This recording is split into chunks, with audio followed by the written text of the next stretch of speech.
A lot of reporters say ask me the same question. No, I don't. I'm not even thinking about that.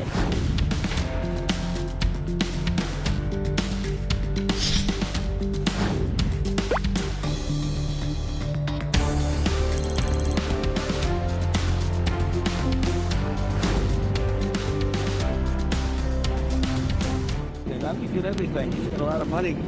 That gives a lot of subsidy. So we'll take a look at that.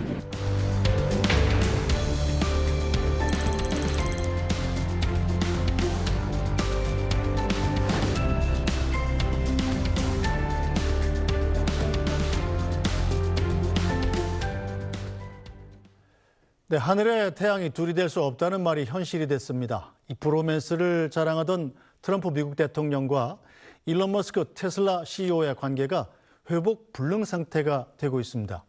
이 트럼프 대통령은 머스크의 약물 의혹까지 제기했는데요. 두 사람 사이에 대체 무슨 일이 있었던 걸까요? 관련 내용 미국 특파원을 지낸 SBS 뉴스브리핑팀 이현식 기자와 함께 자세히 짚어보겠습니다. 이 기자 어서 오세요. 네, 안녕하십니까? 네, 참 이래도 되나 싶을 만큼 현직 그 기업인과 대통령이 싸우는 것도 처음 보는 것 같습니다. 참 세계적으로 유례를 찾기가 이게 쉽지 않은 일입니다. 예. 어떤 일이 있었던 거죠? 일단 그 시간표를 좀 정리를 해보면요. 4월 말에 일론 머스크가 백악관 사무실에서 짐을 뺍니다. 그러면서 앞으로는 이제 정치에 대한 관심을 좀 줄이고 내가 그 운영하는 기업들의 일을 좀 더 많이 하겠다. 이렇게 의사 표시는 했는데 마음은 백악관에서 완전히 빠지는 거는 본인도 염두에 두지는 않았던 것 같아요. 그래서 미련을 좀 갖고 있었는데 5월 22일쯤에 트럼프 대통령이 밀어붙이는 감세를 포함한 그 예산 법안이 이제 하원을 통과를 합니다. 이때부터 일론 머스크와 트럼프 대통령 간의 본격적인 이제 갈등이 터져나오기 시작을 해요. 그 법안이 통과된 데에 대해서 머스크는 방송 인터뷰나 또는 그 본인의 X라는 그 인터넷 플랫폼을 통해서 이게 자기가 도지라는 팀을 끌고 해온 재정 적자 감축 노력을 완전히 헛되게 하는 일이고 나라를 망치는 일이다. 이렇게 이제 트럼프 대통령의 심기를 불편하게 하는 말과 글들을 막 올리기 시작을 합니다. 그래도 어쨌든 5월 30일에는 트럼프 대통령이 이제 머스크를 백악관에서 이제 방으로 불러가지고 황금 열쇠까지 선물을 하면서 좋게 내보내려고 했거든요. 그런데 6월 첫 주에 들어서 머스크가 결국 폭발을 했죠. 자, 이 정도면 그런데 트럼프 대통령 입장에선 머스크한테 상당히 좀 잘해준 것 아니냐 이런 생각도 드는데요. 그렇죠. 일기 집권 때 보면 뭐 머스크 못지않게 대단한 인물들을 장관으로 쓰다가 트위터에 한 줄 올려서 얼굴도 안 보고 해고해버리고 이제 이런 일들이 꽤 있지 않았습니까? 그런 거에 비하면 사실은 머스크가 여러 차례 트럼프의 권위에 도전을 했음에도 불구하고 그동안에 다독이면서 끌고 온 측면이 있습니다. 이를테면 지금 이제 관세 협상과 관련해서 우리 뉴스에도 자주 나오는 스콧 베센트 재무장관 같은 경우에 원래 일론 머스크가 공개적으로 트윗을 통해서 인선에 반대한 적도 있고요. 그다음에 트럼프의 관세 정책을 끌고 있는 그 피터 나바로 백악관 고문에 대해서도 멍청이다 뭐 이런 식으로 공개 공격을 하면서도 또 트럼프의 관세 기조에 대해서 반항한 적도 있습니다. 뭐 그런 일이 있었는데도 하여튼 트럼프는 머스크가 쓸 데가 많은 자산이라고 봤기 때문에 계속 이제 껴안고 온 측면이 있는데 그런데 결국은 이제 이런 결과가 됐네요. 자, 트럼프가 사실은 머스크를 좀 달래려는 모양을 많이 보였는데 그런데도 불구하고 머스크는 들이받는 정도가 점점 더 심해진 것 같아요. 그렇습니다. 이게 그 아까 잠깐 말씀을 드렸는데 머스크는 그 원래 1년에 130일까지 백악관에서 연방 특별 공무원으로 일을 할 수가 있습니다. 그런데 이제 자기는 그 기간이 끝나도 내가 공헌하는 게 많고 당선에도 1등 공신이 됐고 지금도 이제 정부의 재정 적자 절감을 위해서 트럼프를 위해서 열심히 하고 있으니 나를 어떤 식으로든 더 백악관에 두어줄 것이라고 생각을 했던 것 같아요. 근데 이제 사실은 그렇지 않게 트럼프 대통령이 뒤에서 조용히 손을 써서 내보내는 걸로 결정을 했는데 거기에 심기가 단단히 토라졌던 것 같습니다. 그리고 이제 3일에는 그 머스크가 우주산업도 하잖아요. 로켓도 쏘고 하는데 그 머스크가 나사, 미 항공우주국의 국장에 대해서 관심이 되게 많아요. 왜냐하면 거기서 자기 회사인 스페이스X를 밀어줘야 되기 때문에. 그래서 머스크가 밀고 있는 인물이 있는데 이 인물의 상원 인준 투표를 앞두고 트럼프가 지명을 철회해버렸습니다. 거기서 아마 본격적으로 심기가 상했던 것 같아요. 그래서 이제 그때부터는 뭐 트럼프의 예산 법안이 역겹고 혐오스럽다. 미국을 파산시킬 거다. 이 법안을 지지한 공화당 하원 의원들 부끄러워해야 된다. 네. 유권자 여러분들이 전화를 막 걸고 저 사람들 다음 선거에서 낙선시켜야 된다. 네. 이런 식으로 막 나가기 시작을 했죠. 자, 아무리 미국이지만 예. 세계 최고의 권력자인 대통령한테 이게 기업인이잖아요. 저렇게 그렇죠. 대들어도 되나 싶을 만큼. 근데 지금 세게 말씀드린 것보다 예. 더 했어요. 예. 이제 그 다음 날은 이제 다른 어떤 또 트럼프를 싫어하는 극우 보수 평론가가 네.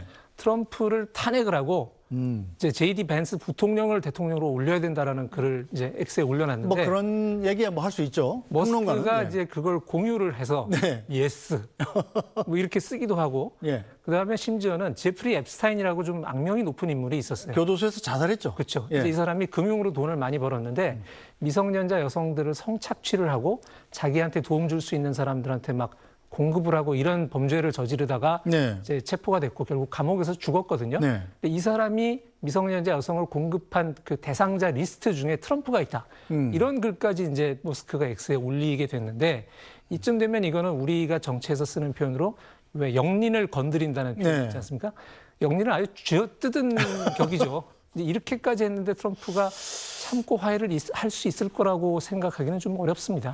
자, 그런데 일론 머스크, 이 트럼프 대통령한테 뭐 거액의 기부를 해서 당선을 도운 것도 맞지만 그것 때문에 또 상당한 사업적 혜택을 보지 않았습니까? 그럼요. 예. 왜 이렇게 대통령한테 대드나요? 결국은 이 두 사람이 양립하기 어려운 너무 개성과 자아가 강한 사람들이어서 이제 그렇다는 얘기도 하고요. 그 고대사부터 계속되는 권력 다툼의 양상으로 비유하기도 합니다. 왜 우리가 고대 중국의 무슨 뭐 초한지라든가 네. 아니면 고대 로마의 역사라든가 네. 조선왕조실록이라든가 이런 걸 보면 결국은 왕이 있고 네. 그 왕 밑에서 전쟁을 승리로 만드는 장수가 있는데 전쟁을 이기고 나면 이 둘이 양립하기가 쉽지 않잖아요. 뭐 그렇긴 심지어는 하죠. 이 장수가 가만히 있어도 양립하기가 쉽지 않은 경우가 역사에 많이 있는데 그런 갈등으로 풀기도 하고 그다음에 트럼프와 머스크의 결합을 애초에 이것을 마피아적인 그 이익 연합이었다. 이렇게 평가하는 미국의 평론가도 있습니다. 그래서 둘 간에 어떤 이익이 맞을 때까지는 잘 왔는데 기본적으로 두 사람이 갖고 있는 어떤 성격이 다소 거칠고 그 자기들이 원하는 바를 얻는 방식이 다소 폭력적인 면이 있기 때문에 결국은 오래 못 가고 깨지는 것이다. 이렇게 비유를 하기도 해요. 결국은 트럼프는 대통령은 나다. 네. 이게 확고하고 머스크는 아니 당신이 누구 덕에 됐는데 내가 당신보다 못한 게 뭐 있는데 이런 그 어떤 인간적인 면들에서 결국은 금이 가지 않았나 생각이 듭니다. 자, 트럼프 대통령이 머스크한테 정부 효율부의 수장을 맡기면서 네. 대단한 일을 해낼 것이다. 이렇게 기대를 갖고 있다가 결국 시켜보니까 별거 아니어서 좀 실망했다. 이런 분석도 있던데요. 맞습니다. 뭐 별로 성과도 없었고 오히려 네. 잡음만 많이 일으켰다는 생각을 했던 것 같아요. 그 일론 머스크가 원래 트럼프 대통령한테 약속했던 정부 지출 삭감 목표는 2조 달러입니다. 그런데 한 몇 달 해보니까 여러 군데서 지적이 나오기를 그 10분의 1도 안 되는 600억 달러 줄이기도 쉽지가 않을 것이다. 이제 이런 예측이 나왔거든요. 그러다 보니까 이제 트럼프 입장에서는 온갖 데 가서 트러블을 일으키고 정부 안에는 머스크 말고도 이제 트럼프 대통령의 어떤 어젠다를 집행하는 다른 측근들이 있는데 이 사람들과 계속해서 충돌하는 머스크를 계속 데려가야 하는가? 이런 그 질문이 들었을 겁니다. 또 하나는 정치적으로도 좋지 않은 반발을 많이 불러왔어요. 이를테면 머스크가 어디 집회장 같은 데 가서 나치식 격려를 한다든가 뭐 이런 행동들은 트럼프도 원하는 바가 아니고 트럼프한테 득이 되지도 않거든요. 심지어는 위스콘신주에서 그 주 대법원 선거를 하는데 거기에 머스크가 가서 또 그 트럼프 대선을 도울 때와 똑같은 방식의 선거운동을 하고 돈을 풀었는데 네. 그게 오히려 반발을 그 결집을 시켜서 네. 위스콘신주가 민주당한테 넘어가는 결과를 최근에 가져온 일이 있었습니다. 네. 그러니까 이제 트럼프의 다른 측근들은 이제는 머스크가 도움이 되는 단계를 지나서 해가 됩니다라는 얘기를 계속했던 것 같고 특히 이제 그 대통령 측근들의 메시지가 다르게 튀어나가는 거를 굉장히 싫어하는 수지 와일즈 비서실장이 머스크를 이제 대통령에게서 떼어내기로 결심하고 작업을 꽤 오래 해왔다는 얘기가 나오고 있습니다. 네, 저 일론 머스크가 이렇게 사실은 보통 일반인들이 상상하기 어려운 행동을 벌이는데 이 머스크의 개인적인 이 성장 배경이나 네. 뭐 이런 성격도 작용한다고 들었습니다. 그렇습니다. 이게 머스크의 그 삶을 그 자세히 파본 네. 전기 작가라든가 그다음에 이제 미국은 머스크 전문 기자들이 있거든요. 네. 이 사람들의 얘기를 들어보면 머스크는 가끔 악마 모드, 데몬 모드가 발동을 한다 그래요. 그래서 갑자기 스위치가 켜진 것처럼 네. 마구 분노를 표출하고 자기 주변에 있는 사람들한테 굉장히 가학적으로 대하는 일이 있는데 이게 아마도 어릴 적에 그 겪은 심리적 상처에서 오는 거라는 얘기를 합니다. 그러니까 아버지도 굉장히 가학적이었고 네. 어릴 때 또 되게 약한 소년이어서 친구들한테 괴롭힘을 많이 당했다고 그래요. 그런 얘기를 하기도 하는데 대체로 분노 조절 장애라고 주장하는 사람들의 어떤 범행이라든가 네. 이런 걸 보면 자기보다 약한 사람한테 하는 경우가 많잖아요. 그렇죠. 근데 지금 이 경우는 자기보다 센 상대를 그 대상으로 했던 거거든요. 네. 그래서 미국에서도 이게 개인의 어떤 심리적 문제뿐 아니라 약물에서 나타난 어떤 현상이 아니냐 이런 얘기도 합니다. 그 머스크는 케타민이라든가 여러 가지 향정신성 약품을 그 남용하는 것으로 여러 차례 보도가 된 바가 있죠. 네.